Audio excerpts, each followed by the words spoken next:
This Gunite renovation was done in Muttontown, New York. That's in Nassau County on Long Island. The pool was totally renovated and also the patio. We installed G39 marble pavers, select from the Gappsi natural stone collection.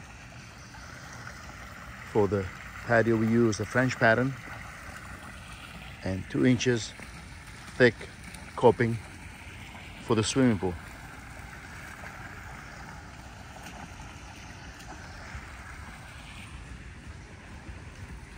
We installed ceramic tiles under the coping in the waterline of the pool. The pool plaster consists of Diamond Bright Super Blue. We also installed tile markers on the edge of the steps and extend the pool and build a bench incorporated into the semi-round steps.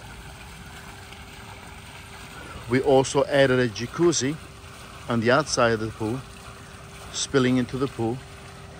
This was a new jacuzzi that we installed as part of the pool modification. This is 8 foot round on the inside. We custom cut the copings to match the patio and veneer the walls with mocha travertine 4 inches veneer in a split face and tumbled. The spa spills over into the pool, and it could also work on its own, keeping the water within the spa and heat it to over 100 degrees. This is the latest Gunite renovation by Gappsi with the new patio layout and installation of marble pavers.